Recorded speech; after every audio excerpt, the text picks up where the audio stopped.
3 weeks after the funeral, my aunt held up a document and smiled. It transferred everything, the house, the accounts, all of it, to her name alone.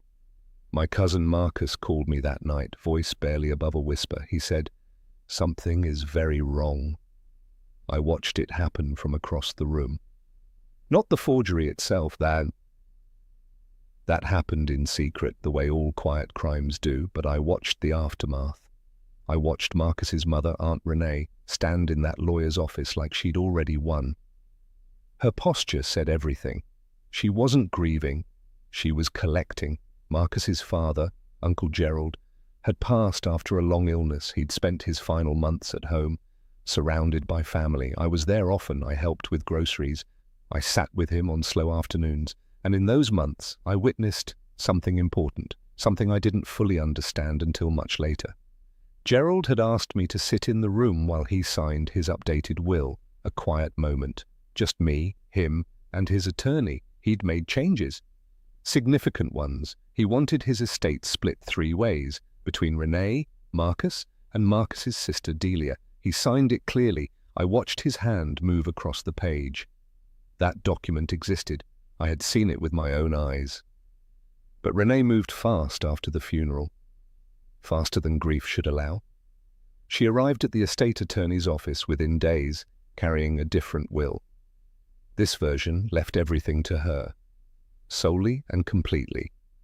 No mention of Marcus, no mention of Delia. The signature at the bottom looked like Gerald's.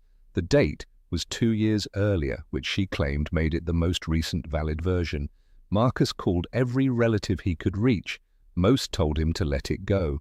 Some said Renee had probably earned it. He was 34 years old, watching his father's memory be rewritten. And nobody seemed to care. Then he called me. I told him what I'd seen. Calmly, carefully. I told him about the afternoon, the attorney, the signing. His voice went very quiet on the other end. You wouldn't believe how still a person can go when hope reappears unexpectedly. He contacted the original estate attorney the very next morning. That attorney had records, detailed records, a signed copy, witness documentation, including my name, my signature, and the date I was present. The paper trail had never disappeared. Renee simply hadn't known it existed. What followed took 4 months. There were lawyers, depositions, and one very uncomfortable family meeting.